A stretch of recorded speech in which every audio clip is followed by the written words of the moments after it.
En Angleterre, à 2 heures de Londres, cet amas de pierres en cercle intrigue le monde entier. Il est vieux de 4000 ans et la plupart des pierres viennent d'une dizaine de kilomètres. Et il y a tout juste 2 mois, on a découvert que la pierre centrale venait de 750 km en Écosse et elle pèse 6 tonnes.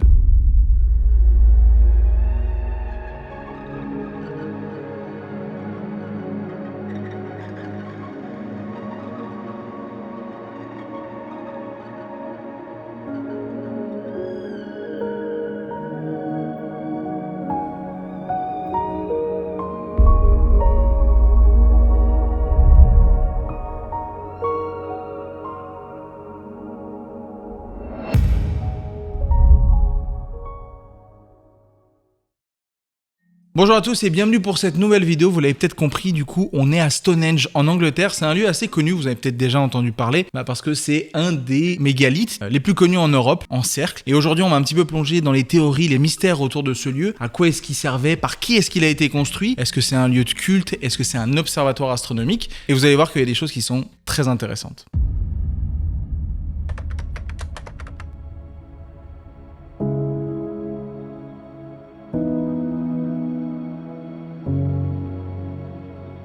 Donc l'histoire de Stonehenge remonte environ à il y a 3000 ans avant Jésus-Christ. Donc pour vous situer bien, ça fait 5000 ans, donc puisqu'on est en 2024, moins 3000, ça fait 5024 à peu près. Lorsqu'à la base, la première version du site, c'était un simple cercle comme ça, avec des pierres, et quelques années, quand je dis quelques, c'est plusieurs siècles plus tard, ça a été érigé comme on le voit aujourd'hui avec ces énormes pierres pour remplacer justement cette construction en bois qui très certainement n'allait pas résister. Donc ce que vous voyez là, c'est entre 2000 et 2500 ans avant Jésus-Christ, c'est-à-dire que ça a 4000 ans. Et c'est assez impressionnant parce que je fais rapidement une liaison avec les autres vidéos. Il n'y a pas un truc qui vous choque à chaque fois que des lieux sont mystérieux, c'est parce qu'il y a des putains de grosses pierres à chaque fois. Et pour le coup, cette date de 4000 ans, c'est vraiment très important de la retenir parce que c'est vraiment ce qui rend ce lieu assez fou. Il faut savoir qu'en fait, ce lieu n'a pas été découvert ou redécouvert parce que les gens qui ont habité dans la région ont toujours su qu'il y avait cet amas de pierres, ce fameux Stonehenge ici. Et en fait, c'est pas vraiment comme les autres monuments, c'est pas un explorateur qui est arrivé un jour et qui a fait « Ah tiens, il y a un truc chelou ici !» Non, les gens de la région savaient que ça existait et savaient que c'était là. Du coup, la première documentation réelle qu'on a eue de Stonehenge, ça remonte au XIIe siècle, lorsqu'un chroniqueur anglais qui s'appelle Geoffrey de Monmouth l'a mentionné dans son livre Historia Regum Britannia, donc l'histoire des rois de Bretagne. Pas trop le rapport, mais pourquoi pas.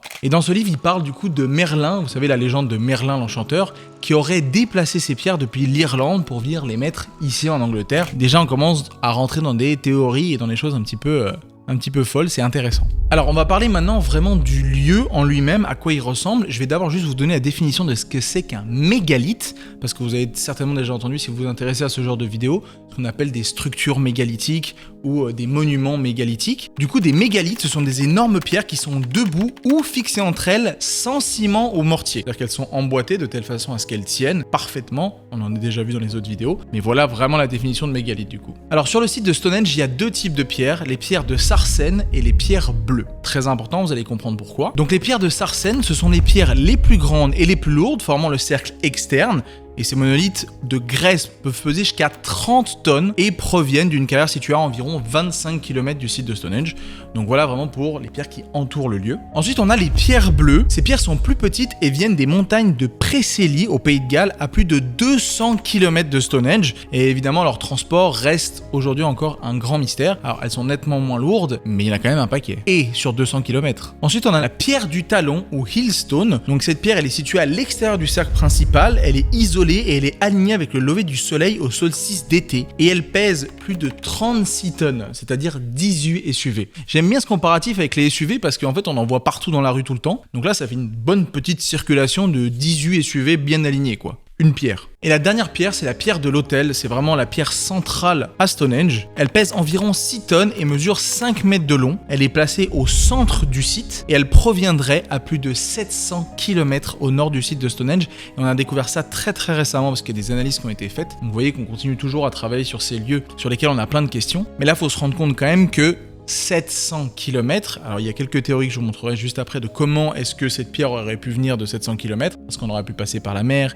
évidemment par la terre, mais il faut se rendre compte que 700 km, c'est à peu près la distance pour faire Paris-Montpellier. Évidemment, cette pierre, elle est également alignée avec le lever du soleil au solstice d'été et au coucher du soleil au solstice d'hiver. Encore une fois, on a quelque chose d'aligné avec les constellations, d'aligné avec les soleils, d'aligné avec ce qu'il y a dans le ciel. Et on retrouve encore une fois beaucoup de similitudes avec les autres sites que je vous ai déjà présentés. Maintenant que je vous ai donné un petit peu toutes les mesures et la taille de ces pierres, il faut se rendre compte que du coup, cet endroit a été construit au néolithique. Et le néolithique, ça ressemblait à ça. Donc rendez-vous compte à cette période, la difficulté de transporter une pierre sur 700 km pour venir ici à Stonehenge, la mettre à un endroit précisément, sans machine, juste à l'aide de la force et évidemment je pense de la gravité, venir l'aligner avec le solstice d'été, d'hiver, ensuite construire un autre lieu autour, d'autres pierres, et tout ça, dans quel but? On en a aucune idée, on n'a aucune information sur ça et aucune vraie raison de pourquoi est-ce que ça a été construit spécifiquement à cet endroit-là et pourquoi est-ce qu'on s'est embêté à aller chercher une pierre à 700 km pour venir la mettre ici. Je suis désolé, mais je trouve ça à la fois fascinant et incompréhensible. Pourquoi est-ce qu'ils n'ont pas pris la première pierre qu'il y avait dans le coin, ils l'ont mis au milieu et fin de l'histoire? C'est pour ça que je fais ces vidéos. Je veux comprendre et je veux aujourd'hui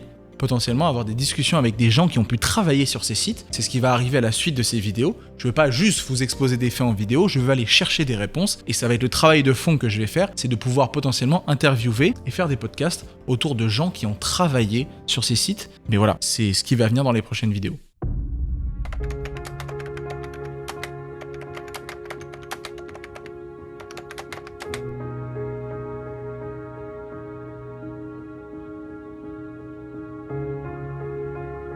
Les scientifiques ont longuement essayé de comprendre à quoi servait ce site et ce qui en sort aujourd'hui le plus logique, c'est qu'effectivement c'était un observatoire astronomique parce qu'il est aligné avec la Lune et avec le Soleil également et comme je le disais avec les solstices juste avant. Et franchement, c'est assez impressionnant comme phénomène. D'ailleurs pour le coup, quand on parle de solstice, équinoxe, ça vous rappelle rien de 2 vidéos en arrière?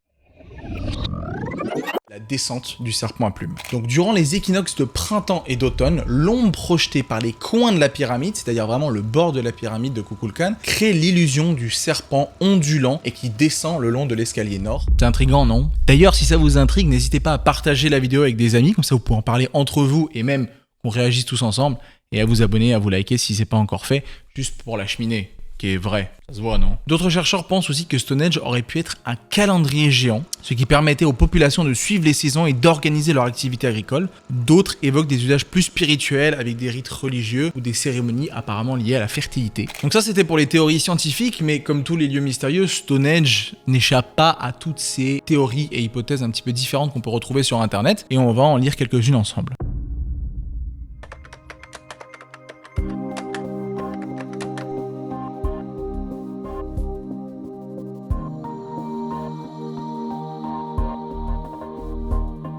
Première théorie, l'intervention extraterrestre. Encore une fois, c'est toujours la même chose. C'est une des théories qui revient partout. Ça, c'est tous ceux qui croient aux extraterrestres pensent qu'il y a eu des interventions extraterrestres pour ces lieux. Comme pour les pyramides d'Égypte ou les statues sur l'île de Pâques qu'on a vu juste avant. Et certains théoriciens pensent que des extraterrestres auraient aidé à la construction de Stonehenge. L'idée, c'est que des technologies nécessaires pour transporter et ériger ces pierres n'étaient pas disponibles à l'époque et que donc les extraterrestres auraient donc apporté leur savoir-faire pour guider les bâtisseurs de l'époque. Moi, je ne crois pas à ça, évidemment, zéro. Par contre, quelque chose que je crois, et en tout cas que j'ai l'impression de retrouver à chaque fois, c'est qu'effectivement, il y a un savoir-faire qu'on ne sait plus faire aujourd'hui, parce que pour déplacer de telles pierres sur de telles distances, ça prendrait des jours et des jours, mais quand on compare avec le néolithique où il n'y avait rien et aucune machine, c'est vrai qu'on se pose quand même des sacrées questions. En tout cas, une technologie perdue, ça moi j'y crois, les extraterrestres, beaucoup moins.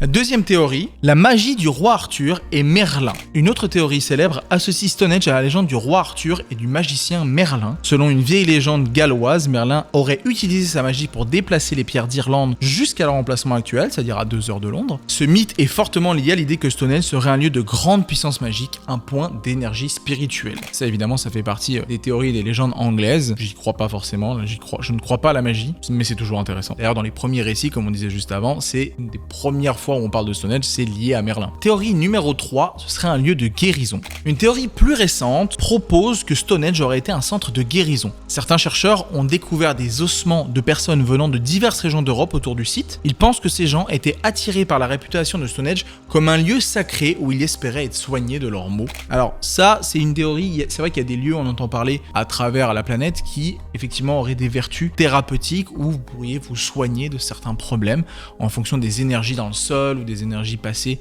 des lieux. Pourquoi pas, je sais qu'il y a des lieux très connus pour ça au Mexique notamment, mais je ne savais pas que Stonehenge en était un. N'hésitez pas à me dire dans les commentaires ce que vous pensez de ces théories et si selon vous lesquelles sont les plus plausibles, hein, évidemment. Et dernière théorie, la théorie numéro 4, un portail vers d'autres mondes. C'est vrai que pour ceux qui regardaient comme moi, si vous êtes vieux comme moi, la série Stargate SG1, je sais pas si vous vous souvenez, mais il y avait une énorme porte qui s'ouvrait en cercle et qui permettait de voyager entre les mondes. Et bon, bah Stonehenge, c'est un cercle quoi. Donc...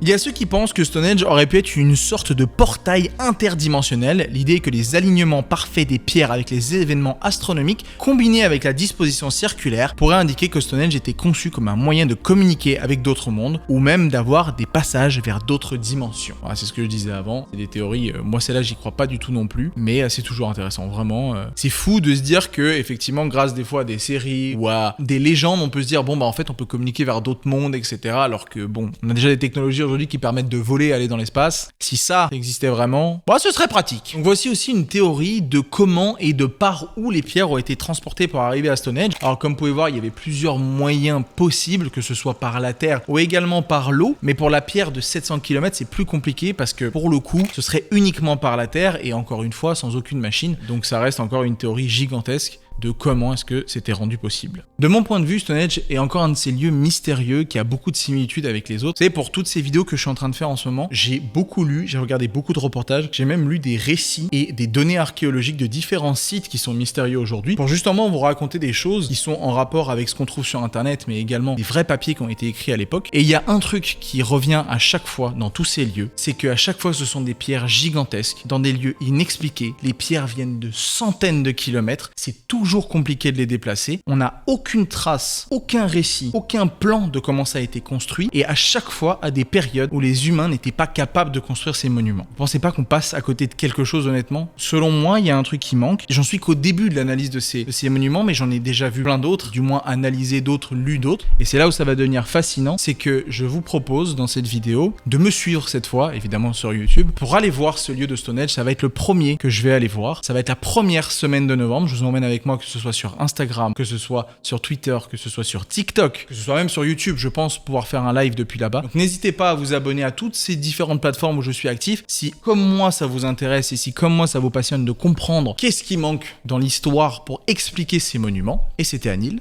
Allez, ciao tout le monde.